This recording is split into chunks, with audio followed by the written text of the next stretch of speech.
성경은 분명하게 우리에게 말씀하시기를 멀리 계시지 않다라고 말씀하십니다. 가까운 곳에서 우리가 하나님을 원하면 만날 수 있고 찾을 수 있다고 말씀하고 있습니다. 신앙생활의 궁극적인 목적이라 하면 결국은 하나님을 찾는 것이죠.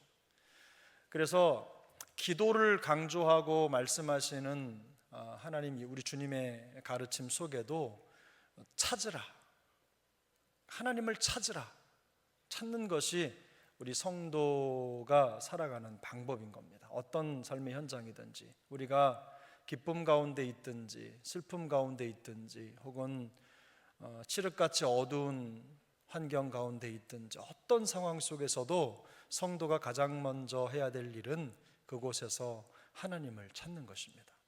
하나님의 뜻을 찾는 것이고 하나님의 도움을 구하는 것이죠. 그래서 신앙생활의 여정을 한마디로 이렇게 표현하자면 결국은 하나님 찾기다. 삶의 모든 사이트에서, 영역에서 하나님을 찾고 주님과 동행하는 삶을 살아가는, 그것이 결국은 우리 신앙생활의 궁극적인 목표입니다. 그래서 오늘 큰 주제는 하나님 찾기인데, 이 하나님 찾기의 기본적인 의미는 이겁니다. 하나님은 그의 백성들이 하나님을 간절히 찾고 발견하기를 원하신다. 감추어져 있기도 하지만 하나님은 이미 말씀의 계시를 통해서 우리에게 당신을 보여주셨죠. 들려주시고 알려주셨습니다.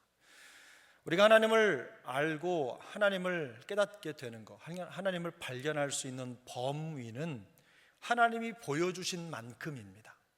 하나님이 보여주시고 또 발견되신 만큼만 우리는 알 수가 있어요. 성경이 계시한 것, 또 세상 온 만물과 자연을 통해서 알려주신 것, 이런 것들, 그런 것들 속에서 하나님을 우리는 발견할 수 있는 거죠. 근데 하나님은 꼭꼭 숨어 계신 분이 아니라 성도가 찾으면 언제든지 찾을 수 있는 곳에 계신 분이라는 거예요.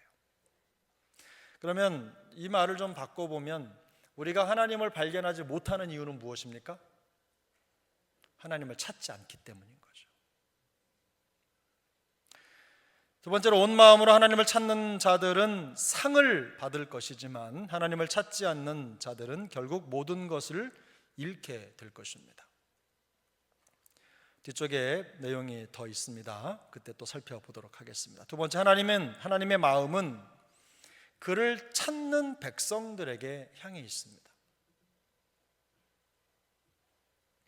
우리가 동서남북을 몸을 돌려서나 고개를 돌려서 바라볼 수 있는데요, 우리는 하나님의 뒷모습을 볼 수 없습니다. 하나님은 항상 우리를 향하고 있기 때문입니다. 이게 영적인 개념인 거죠. 우리가 어느 쪽으로 몸을 돌려 하나님을 찾더라도 하나님은 항상 우리보다 먼저 우리를 보고 계신 겁니다. 그래서 우리가 하나님을 찾으려고만 하면 우리는 찾을 수 있다. 그래서 첫 번째, 하나님은 그의 백성이 그를 찾기를 원하신다.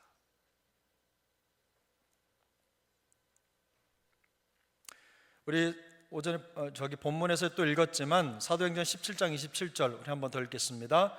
이는 사람으로 혹 하나님을 더듬어 찾아 발견하려 하심이로되 그는 우리 각 사람에게서 멀리 계시지 아니하도다. 그러니까 결국 이 신앙의 경륜이라고 하는 것은 저는 그렇게 생각합니다. 하나님을 딱 보고 아느냐, 아니면 이렇게 더듬어서 마치 눈을 감은 사람처럼 이렇게 하나님을 찾아가는, 그 초보 단계에서 또 좀 성숙한 단계로, 더 성숙한 단계로 갈수록 척하면 아는 거예요. 뭐가 떨어지는 소리인 줄. 하나님을 발견하는 실력도 더 늘어가는데요, 제가 외람된 말씀을 드리자면 신앙생활을 해보니까 이것도 노하우예요. 하나님을 발견하는 것도. 그러니까 찾으려고 하는 사람들은 익숙하게 찾습니다. 그런데 찾아본 적이 없는 분들은요, 하나님을 찾기가 쉽지가 않습니다. 꼭 우리가 신앙생활의 여정에서 항상 연습해야 되는 게 무엇이냐면 바로 하나님을 찾는 연습을 하는 거예요. 그리고 무엇보다도 중요한 것은 하나님을 이해하는 거죠. 그 심정을. 하나님의 심정은 우리에게서 감추어진 분이 아니라 발견되는 분이라는 거예요. 찾을 수 있다는 겁니다. 하나님은 그를 찾도록 그의 백성들을 부르십니다. 하나님이 우리를 부르신 목적이 뭐겠어요? 당신을 보여주시기 위해서 아니겠어요? 감추어 계시려면 우리를 왜 부르셨겠어요? 우리를 부르신 목적은 우리에게 당신을 보여주시기 위한 것입니다. 하나님은 백성들이 하나님을 찾을 것이라고 약속을 하셨죠. 우리 예레미야 50장 4절입니다. 하나님의 여호와의 말씀이니라. 그날 그때에 이스라엘 자손이 돌아오며 유다 자손도 함께 돌아오되 그들이 울면서 그 길을 가며 그의 하나님 여호와께 구할 것이며.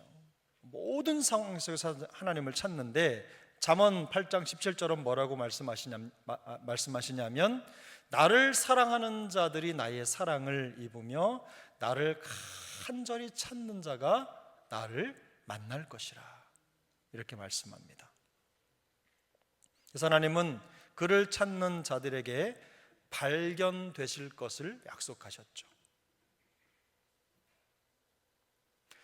그런데 여러분 그거 아세요? 천국 가면 우리가 하나님을 찾을 필요가 있을까요? 없을까요? 천국에 가면?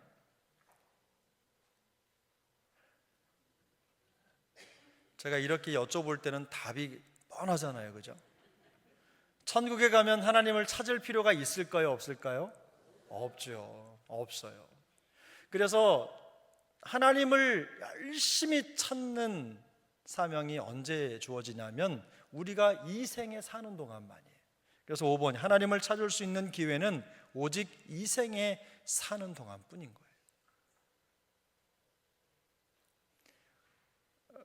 흔히 하는 말대로 우리가 살고 있는 이 세상이 정글처럼 우거져 있잖아요. 죄로 우거져 있고 수만 가지 생각들로 우리의 머릿속이 가득 채워져 있고 잠시만이라도 눈을 감고 다른 생각을 하면 하나님에 대한 생각이 휙 날아가 버리는 그런 삶을 살고 있지 않습니까?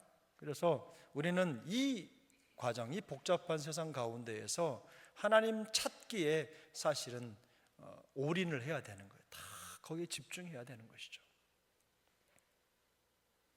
그래서 하나님을 찾는 것은요, 결국에는 세 번째로 마음의 문제입니다. 마음을 어떻게 두느냐에 따라 시작되는 건데, 하나님 찾기는 어디에서부터 시작되느냐? 마음에서부터 시작됩니다. 하나님 찾기는 마음에서 시작된다.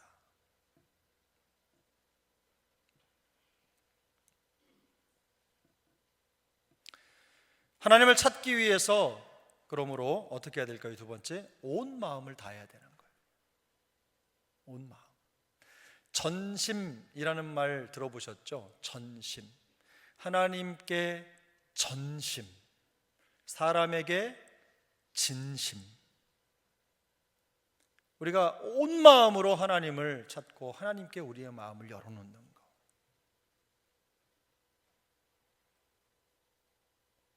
그리고 성도에게는 하나님과 그의 나라가 삶의 최우선이어야 된다는 겁니다. 시편 27편 4절 말씀을 보면 내가 여호와께 바라는 한 가지 일 그것을 구하리니 곧 내가 내 평생에 여호와의 집에 살면서 여호와의 아름다움을 바라보며 그의 성전에서 사모하는 그것이라. 하나님과 더 가까워지고 싶은 다윗의 심정입니다.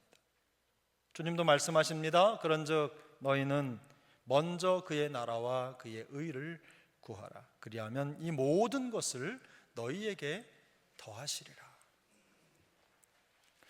여러분 어떠세요? 이 하나님을 찾고 하나님을 최우선순위에 두는 거 쉬우세요? 어려우세요? 쉽다고 하셨어요? 어렵다고 하셨어요? 쉬 어려워요.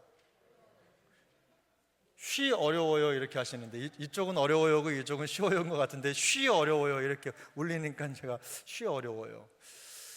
쉬운 것 같으면서도 어렵고 우리가 그만큼 복잡한 거예요. 그죠? 복잡한 거. 생각할 게 많은 거예요. 다뤄야 할 일들이 많은 거예요. 정말로 많은 것들을 다루면서 결국은 우리가 정작 잡아야 할 것, 하나님이라고 하는 우리의 최종적 인생의 목적을 놓치는 경우가 많이 있다는 거죠. 그러나 여러분의 삶의 노하우를 한번 발휘해 보시기 바랍니다. 저는 반백년밖에 못 살았으니까 잘 모르지만 훨씬 더 많이 사신 우리 장로님, 권사님, 집사님들 어떠세요? 인생 살아보니 어떠세요? 그렇게 중요하다고 생각했던 거 그거 그렇게 중요하던가요? 그렇게 이거 없으면 안 될 것 같은 그거 중요하던가요? 그거 없으면 안 돼 하고 꽉 잡고 있던 거 그거 지금은 어떠세요? 지나보니 그거 아니더라. 이런 경험 정말 많으시잖아요. 결국 우리 그리스도인들에게 정말 중요한 건 뭡니까? 영원하신 하나님을 붙잡는 거죠. 실수할 수 있습니다. 부족할 수 있습니다. 그러나 하나님을 잡으려고 하는, 하나님을 찾으려고 하는 그 열심만큼은 2등 하시면 안 되는 거예요. 그건 항상 1등 하셔야 되는 거예요. 그렇게 하실 거죠? 그렇게 하실 거죠? 네. 되게 저도 그게 두려운 게 뭐냐면요, 자꾸만 그 숫자에 불과한 나이가 한 달, 두 달, 1년, 2년 채워져 가니까 모든 게 속도가 느려지고 생각조차도 느려지는 것 같고 힘이 좀 없어지는 것 같고, 예전에는 이렇게 하면 알통도 좀 나오던 게 지금은 그냥 이렇게 하나 안 하나 똑같고, 이런 거 있잖아요. 그 몸에 대한 신뢰도 떨어지고, 그렇게 자신하던 건강도 요즘에는 자신할 수 없고, 뭐 하나 거울만 봐도 제가 누구야? 이런 생각이 들 정도로 너무나 많이 변해요. 그래서 이렇게 하다가는 이것도 내려놓고 저것도 내려놓고 이렇게 하면서 이렇게 되겠네? 이런 생각을 하니까요, 마음이 되게 추워지는 거 있죠. 그런데 여러분, 우리가 생각할 때 아무리 세월이 가고 나이가 들어도 절대로 2등 하면 안 되는 게 뭐냐면 하나님을 찾는 열정입니다. 그 열정만큼은 2등 하시면 안 돼요. 아셨죠? 여러분, 그 열심으로 하나님을 예배하고 또 최선을 다해서 주를 찾고 마음을 쏟는 것, 전심으로 하나님이 맡겨주신 사명의 길을 가기 위해서 최선을 다하는 것, 그게 너무나 중요하다는 것을 기억하시길 바랍니다. 우리가 교회에서 이런저런 일들이 벌어지죠. 그럴 때마다 그 문제의 해결점 중심에는요, 하나님 우선주의가 있어요. 하나님, 우리 주님 우선으로 하면 안 해결될 일이 없습니다. 다 풀리는 거예요. 인간관계도 또 사역도 어떤 결정도 하나님, 복음, 하나님의 나라를 중심으로 계산하고 진행하면 다 풀리고 열리고 뚫리는 것입니다. 또 우리 교회가 그런 하나님을 최우선 순위에 두는 그런 교회, 그런 성도 될 수 있기를 소망합니다. 제가 하나님 오전에 말씀드린 대로 회개하고 또 회개 일상, 말씀 일상 이런 말씀을 드리는 것도 그런 거예요. 그렇더라고요. 설교를 준비하다 보니까 최초의 본문을 읽으면서 잡았던 맥락이 있는데, 연구를 막 하다 보니까 그쪽으로 방향이 틀어졌어요. 우리가 하나님의 말씀을 받아 익히고 또 그 말씀의 가르침을 받아야 되는 궁극적인 목적이 뭡니까? 하나님이라고 하는 우리의 절대 기준을 찾기 위한 거잖아요. 결국 하나님을 찾기 위한 거예요. 근데 오전에는 다 말씀 못 드렸지만, 하나님의 말씀을 배우고 서로 교제하고 떡을 떼며 힘써 기도하는 것, 이게 뭐하고 다 연결이 되어 있냐면요, 결국은 성령 충만하고 연결이 되어 있는 거예요. 성령 충만한 사람들은 말씀에 대한 목마름이 있어요. 교제에 대한 목마름이 있어요. 나눔에 대한 목마름이 있어요. 기도에 대한 열망이 있어요. 그 어느 것 하나도 성령 충만이 아니고서는 해석이 되지 않는 거예요. 우리가 성령 충만해야 되는 이유는 뭐예요? 하나님이 우리에게 알려주시고 보여주신 그 하나님의 기준을 따라감에 있어서 가능한 한 실수를 줄이는 방법, 그게 바로 성령 충만을 사모하는 겁니다. 그래서 성도는 항상 성령 충만을 사모해야 합니다. 그게 내가 사는 길이고 우리 교회가 사는 길이에요. 성령 충만 받으려고 말씀 읽는 거예요. 말씀 배우는 거예요. 믿음의 교제를 통해서 깊은 기도의 역사를 통해서 결국은 성령의 임재를 경험하는 겁니다. 그러므로 하나님을 찾으려면 열심히 말씀 보십시오. 또 기도하십시오. 그리고 교제하십시오. 하나님은 우리 함께하는 장로님, 권사님, 집사님의 얼굴 속에도 담겨 있어요. 그런 교제의 관계를 통해서도 하나님을 발견하는 거예요. 하나님은 어디에든 계십니다. 그래서 하나님을 발견하면 실패하지 않는다는 거 꼭 기억하시기를 바랍니다. 성경에 보니까 구약 성경만 제가 넣었는데요, 구약 성경에 보니까 하나님을 찾았던 몇몇 인물들이 있습니다. 다 얘기하긴 좀 그렇고 이스라엘 시대의 왕하고 또 지도자들의 그런 모습이 있는데요. 하나님을 찾은 사람들 중에 첫 번째 인물이 누구냐면 요시야입니다. 요시야. 지지난주에도 있었죠. 요시야에 대해서 나왔습니다. 요시야가 어떤 분입니까? 남유다 왕국의 왕이었죠. 근데 이 남유다 왕국에 참으로 개혁적인 왕이 두 사람 있었는데 그 요시야하고 히스기야입니다. 근데 여기 이 요시야 왕이 어느 날 성전을 정비하고 수리하다가 그 성전벽에서 하나님의 말씀이 적힌 두루마리를 발견한 거예요. 그래서 그 두루마리를 발견하고 그 제사장 hil기야가 그것을 낭독해 읽습니다. 근데요, 그 하나님의 말씀을 들으면서 요시야가 그 땅바닥에 엎드려서 웁니다. 하나님께서 주신 그 말씀을 마음에 받으면서 하나님의 그 심정을 깨달은 거예요.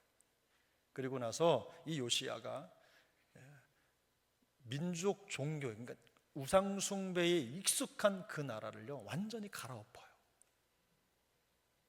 하나님을 찾은 자의 모습입니다.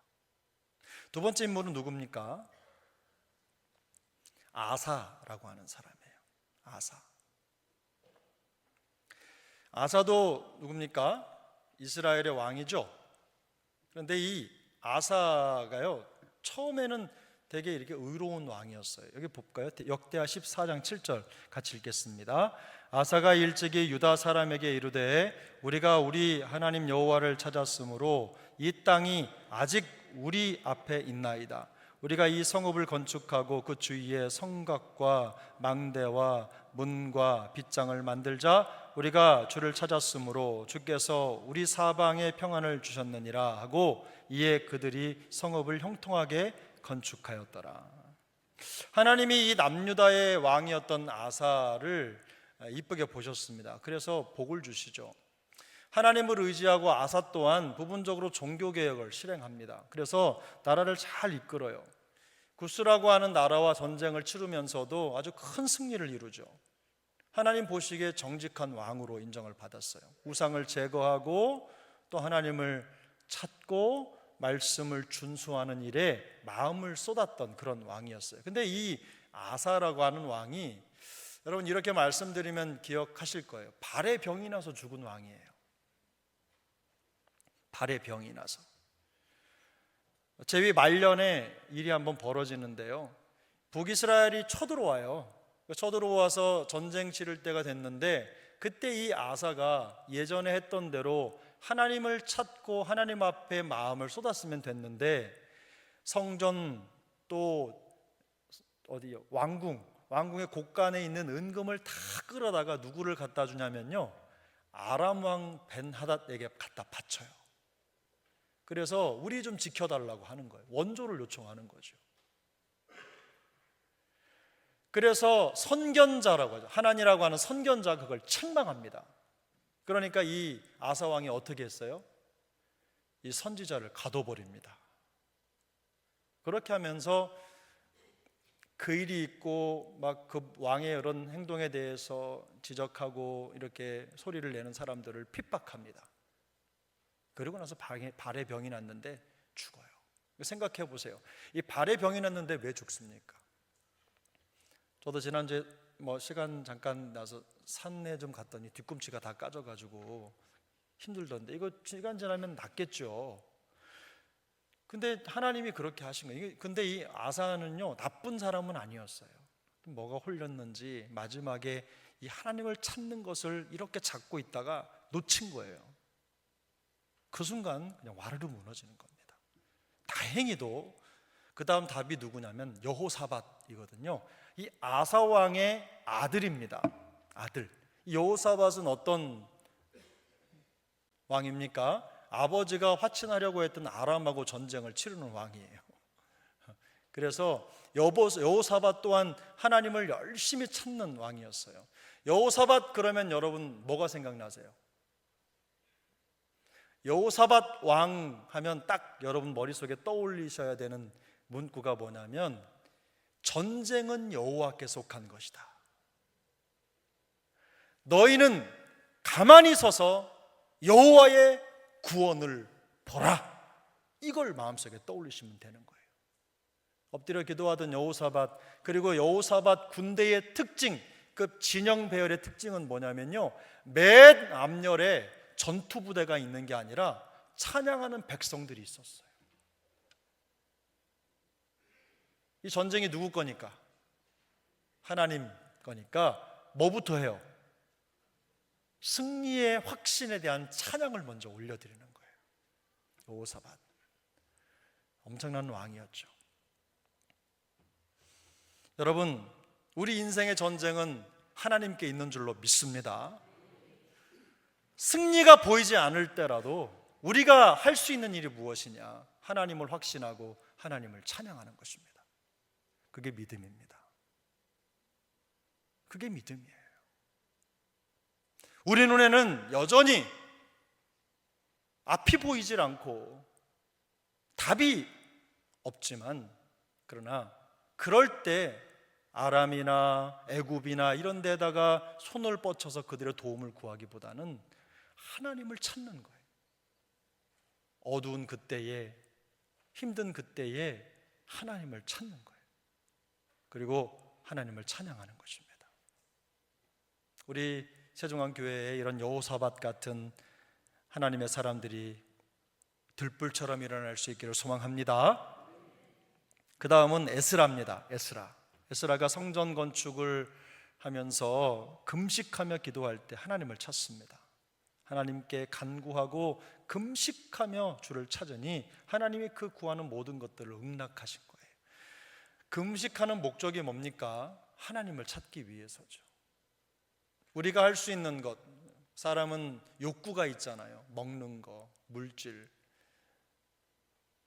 돈에 대한 욕구, 성에 대한 욕구, 이런 것들이 있는데, 그것보다도 우리가 놓을 수 없는 게 뭐냐면 곡기잖아요. 먹는 거.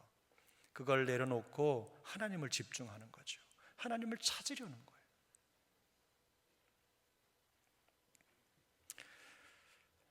하나님을 찾아야 할 때가 발견되면 여러분 주저하지 마시고 금식을 선포하고, 실제로 밥을 굶지 않으셔도 괜찮아요. 내가 평상시에 하던 거, 예를 들면 연속곡 보던 거, 혹은 운동하던 거, 이런 거 있잖아요. 어울리는 거, 이런 것들 끊고 그 시간들을 다 끌어모아서 성경 읽고 주님께 집중하는 거, 그것만 하셔도 됩니다. 그 금식하라고 하면 밥을 끊는 걸 제일 먼저 생각하시는데 꼭 그렇게 하지 않으셔도 돼요.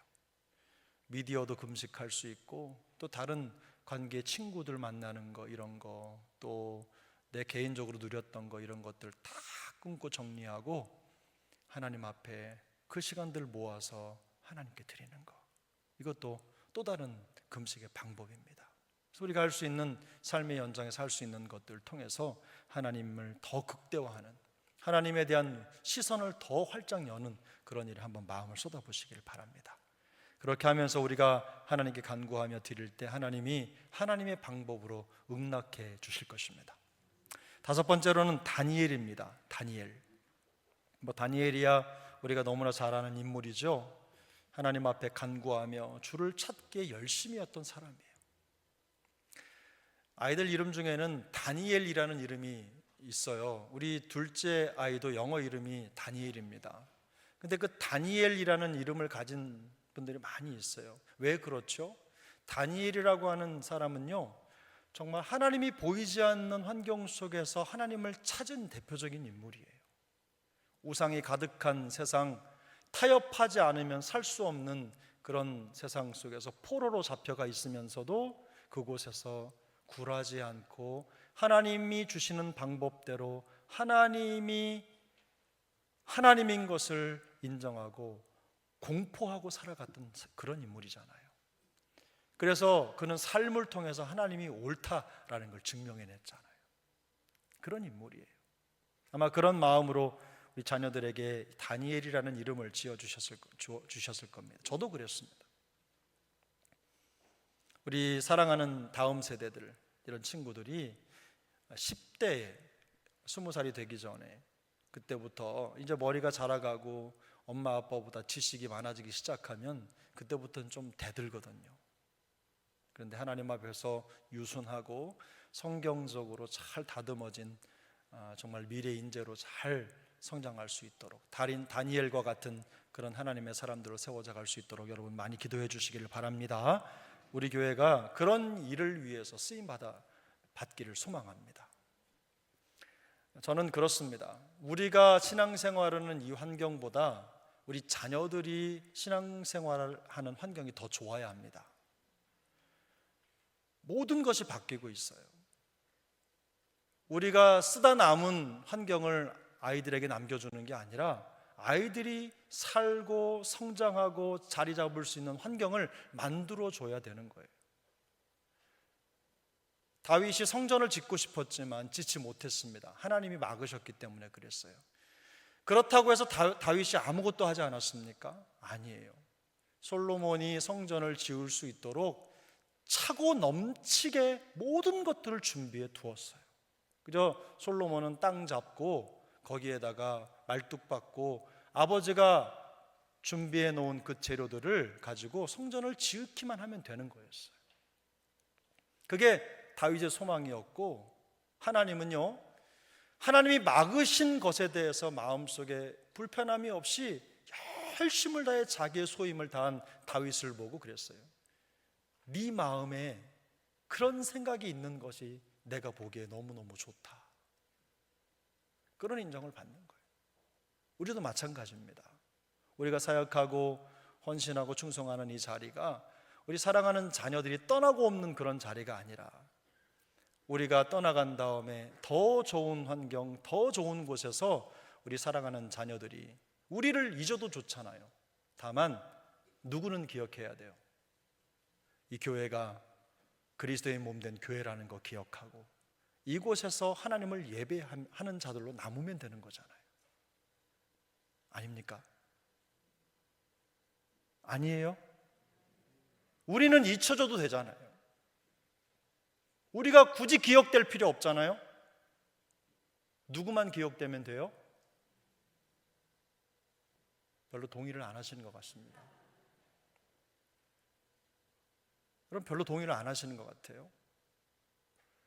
우리는 없어져도 돼요. 잊혀져도. 그런데 그 다음 세대의 심정과 마음에 이 교회 터에 누가 기억돼야 되고 그 머릿속에, 그 다음 세대의 머릿속에 누가 남아야 되느냐? 그리스도가 남아야 되는 거예요. 그런 일에 우리 교회가 쓰임 받기를 바랍니다. 하나님을 찾는 결과가 있습니다. 자, 5번인데요. 첫 번째는 생명입니다. 두 번째는 용서입니다. 세 번째는 축복입니다. 네 번째는 공급입니다. 하나님은 우리의 모든 필요를 채워주시죠. 너희 성도들아 여호와를 경외하라. 그를 경외하는 자에게는 부족함이 없도다. 젊은 사자는 궁핍하여 줄일지라도 여호와를 찾는 자는 모든 좋은 것에 부족함이 없으리로다. 할렐루야. 바로 이겁니다. 3번 보세요. 여호와의 증거들을 지키고 어떻게 해요? 전심으로 여호와를 구하는 자는 어떻게 해요? 복이 있도다. 여러분, 부족해도 괜찮아요. 죄를 지어서도 괜찮아요. 죄 짓는 게 그게 괜찮다는 말씀을 드리는 게 아니에요. 우리 하나님이 하나님 앞에 나와서 몸을 낮추고 기도하며 하나님의 얼굴을 찾으면 하나님이 내가 하늘에서 듣고 그들의 죄를 사하고 그 땅을 고치겠다고 말씀하셨어요. 오늘 오전에 우리 서정백 장로님이 기도하시면서 이 성경 구절을 이렇게 같이 기도하셨어요. 하나님이 우리를 고쳐주실 줄로 믿습니다. 관건은 우리가 하나님을 찾는 거예요. 5번, 지혜와 명철입니다. 악인은 정의를 깨닫지 못하나 여호와를 찾는 자는 모든 것을 깨닫느니라. 여호와는 지식의 근본이잖아요. 하나님을 아는 것이 여호와의 지식의 근본이에요. 6번, 새 힘입니다.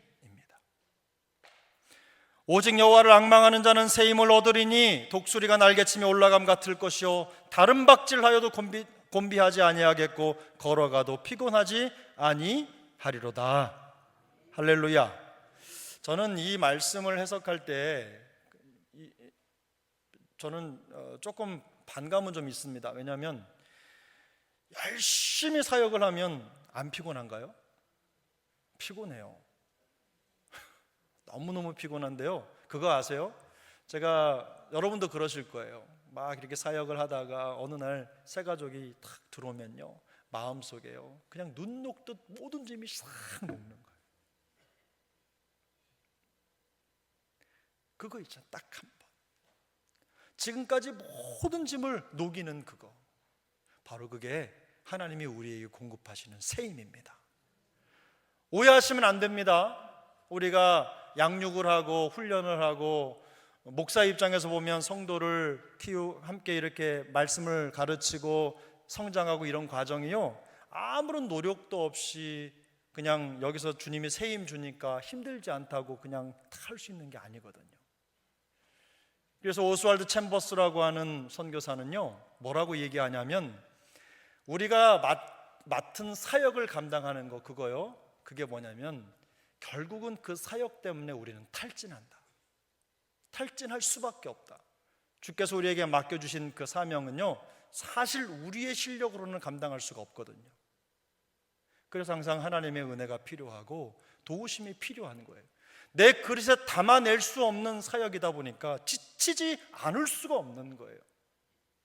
그러나 곤비하고 넘어지고 자빠지고 힘든 과정이 없지 않지만 하나님은 우리에게 새 힘을 공급하십니다. 그런 거예요.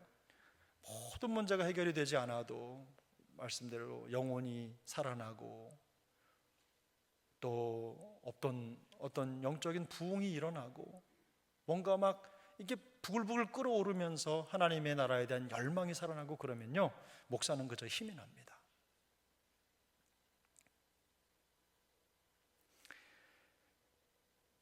일곱 번째입니다. 기쁨입니다. 그의 성호를 자랑하라. 여호와를 구하는 자마다 마음이 즐거울지로다. 할렐루야.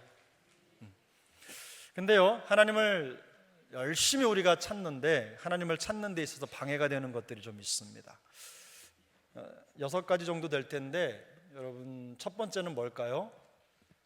불의입니다. 불의. 우리 안에 있는 불의.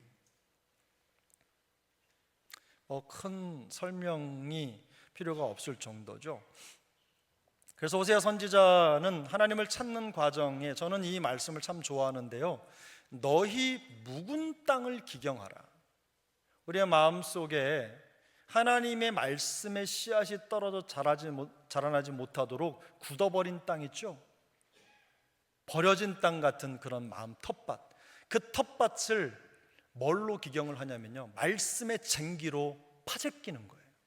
우리가 거기에 밭에 씨앗을 뿌리려면 그거 하잖아요. 소에다 쟁기 달아가지고 가면서 어떻게 하죠? 깊게 갈아엎잖아요. 싹 갈아엎어요. 웬만한 뿌리들이 있어도 괜찮아요. 싹 갈아엎어서 그거 탁탁 다 뒤집어서 다진 다음에 논두렁 같으면 노타리 탁 쳐가지고 거기에다가 심는 거예요. 마음이 부들부들해지면서 거기에서 다시 생명이 자랄 준비가 되는 겁니다.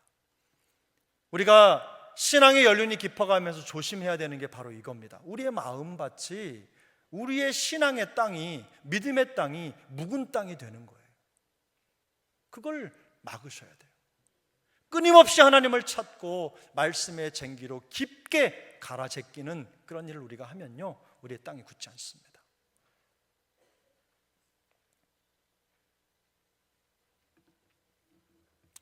두 번째입니다. 교만입니다.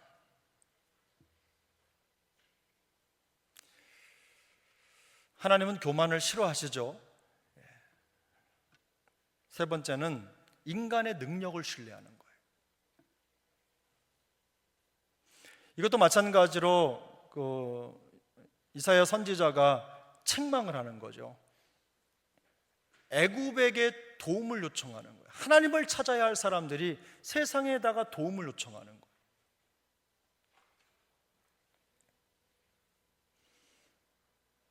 그래서 그들의 죄를 뭐라고 얘기하냐면요, 보면 이스라엘의 거룩하신 이를 앙모하지 않은 것, 그게 죄라는 거죠. 여러분, 우리 그리스도인으로서요, 하나님을 구하지 않고 하나님을 앙모하지 않는 것, 이게 죄라는 겁니다. 찾지 않는 것, 하나님이 없어도 괜찮은 인생을 살아가는 사람들, 이게 죄라는 거예요.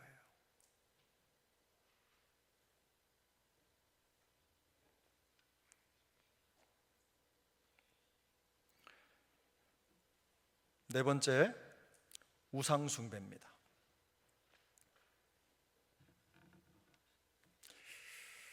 우리 스바냐 1장 4절부터 6절까지를 한번 읽어보겠습니다.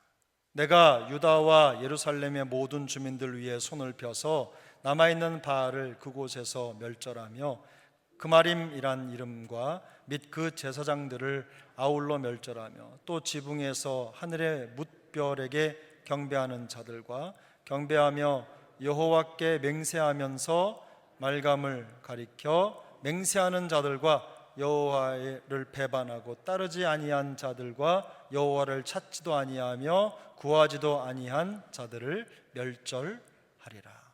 별을 섬기는 거. 제가 이게 우상인데 지난 수요일 날이 정월 대보름이었잖아요. 여수에는 그런 게 없습니까? 정월 대보름 되면 풀 같은 거, 이런 거, 솔잎 같은 거 이렇게 크게 쌓아가지고 불 놓잖아요. 강둑에나 이런 데. 그게 뭐라고 하죠? 에? 왜 태우죠? 액땜하는 거예요, 그죠? 그리고 거기에다가 소원을 써가지고 넣고 같이 태워 올리는 거예요, 바램을. 여러분은 어떻게 생각하세요? 해보신 분 손 들어보세요. 괜찮아요, 괜찮아. 어디 관광 가가지고 풍등 날려보신 분 손 들어보세요. 빨리 손 들어보세요. 그런 거 하시면 안 돼요.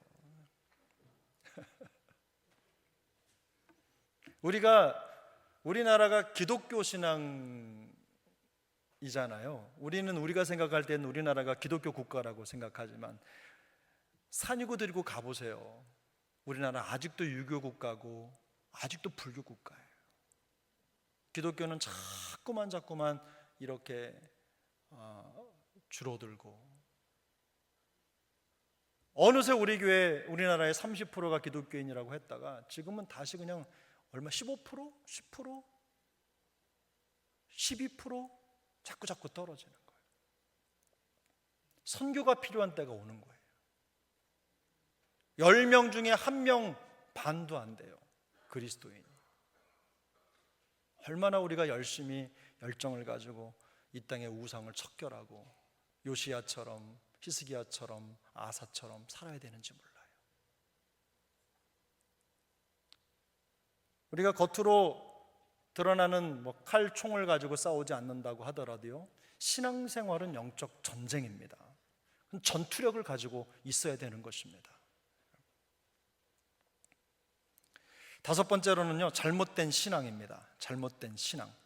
우상숭배하고 비슷하지만 아모스 5장을 같이 읽겠습니다. 정의를 쓴 쑥으로 바꾸며 공의를 땅에 던지는 자들아, 묘성과 삼성을 만드시며 사방의 그늘을 아침으로 바꾸시고 낮을 어두움으로 바꾸시며 바닷물을 불러 지면에 쏟으시는 이를 찾으라. 그의 이름은 여호와시니라. 할렐루야. 우리가 신앙생활할 때 기억하셔야 될 게 있습니다. 신앙생활은 어떤 현상 너머에 있는 하나님을 보는 거예요. 그죠?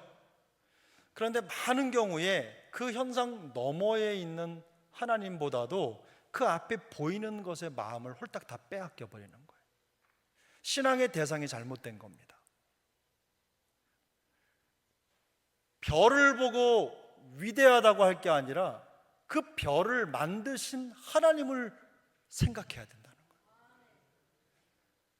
바람을 보고 와, 어떻게 이런 일이 생길까, 이런 고민을 하기보다 그 바람을 만드시고 보내시는 그 하나님의 위대하심을 볼 수 있어야 되는 거예요. 바로 그걸 지적하는 겁니다. 6번째로, 그릇된 감정과 가르침입니다. 역대하 10장 말씀인데요, 우리 같이 한번 읽어보겠습니다. 왕이 포악한 말로 대답할새 르호보암이 원로들의 가르침을 버리고 젊은 신하들의 가르침을 따라 그들에게 말하여 이르되, 내 아버지는 너희의 멍에를 무겁게 하였으나 나는 더 무겁게 할지라. 내 아버지는 가죽 채찍으로 너희를 치셨으나 나는 전갈 채찍으로 치리라 하니라. 아멘. 이게 세대의 변화인데요, 여러분, 르호보암이 누구죠? 르호보암이 솔로몬의 아들이에요. 솔로몬의 아들인데 이 르호보암이 솔로몬 대가 지나고 나서 이스라엘이 어떻게 됩니까? 북이스라엘과 남유다로 갈라지는 거예요. 근데 이 르호보암이 지금 요 환경이 어떤 환경이냐면요, 원로들이 있어요. 아버지 왕과 같이 나라를 다스렸던 원로들이 이 르호보암에게 조언을 한 거예요. 조언을. 그런데 이 르호보암의 생각에는 어떠냐면요, 어렸을 때부터 함께 자란 동무들이 있어요. 동무들. 그 동무들의 얘기에 더 마음이 쏠린 거예요. 그렇게 하면서 이 왕, 솔로몬 왕의 나라의 원로들의, 우리로 말하면 우리 장로님들, 우리 권사님들의 조언을 무시한 거예요. 무시하고 자신과 함께 자란 젊은 친구들을 감정적으로 그렇게 옳은 가르침을 버리고 감정적이고 충동적인 가르침을 따라서 나라를 그렇게 가져가는 거예요. 이게 잘못된 거죠. 자칫 잘못하면 이게 우리에게도 늘 일어나잖아요. 우리의 최고의 선생님은 누굽니까? 우리의 최고의 선생님은 누굽니까? 이렇게 했는데도 다른 답을 하시는 분이에요. 하나님의 말씀이잖아요. 제가 처음에 말씀드렸잖아요. 하나님, 예수님, 복음, 이거 생각하면 모든 문제 해결되는 거예요. 우리가 이거 가지고 하나가 되는 거잖아요. 여기에 맞추면 다 해결되는 거예요. 하나님의 말씀 앞에서 경험, 지나왔던 내 지식, 10원짜리 지식, 이런 걸로 하나님의 말씀을 대항하거나 혹은 방향을 설정하려고 하는 충동을 제어하셔야 돼요.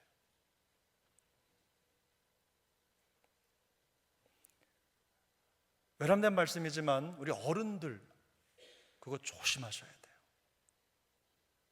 내 경험, 내 지식치보다 뭐가 더 중요합니까? 하나님의 말씀이 더 중요한 거예요. 꼭 기억하십시오. 그래서 여러분이 말씀을 아셔야 계속 읽고 묵상하고 이걸 게을리하지 않으셔야 이 하나님의 흐름을 따라가실 수가 있는 거예요. 자, 7번째입니다. 하나님을 찾지 않는 결과가 있습니다. 2가지인데요. 생명을 잃어버리고 구원을 잃어버립니다. 생명의 상실 그리고 구원의 상실입니다. 자, 그러므로 1번, 하나님의 마음은 자기를 찾는 자들에게 향한다. 2번째로, 하나님은 그를 찾는 자들이 반드시 하나님을 찾게 될 것이라고 약속하신다. 3번째, 성도는 하나님을 찾는 것에 온 마음을 쏟아야 한다. 여러분 이거 약속하셨죠? 4번째, 하나님은 전심으로 여호와를 찾는 자는 모든 좋은 것에 부족함이 없을 것이라고 약속하신다. 부족함이 없을 것이라고 약속하신다. 5번째, 하나님을 찾는데 방해가 되는 것들, 불의, 교만, 자만, 우상숭배, 잘못된 신앙을 버려야 한다. 할렐루야. 기도하겠습니다.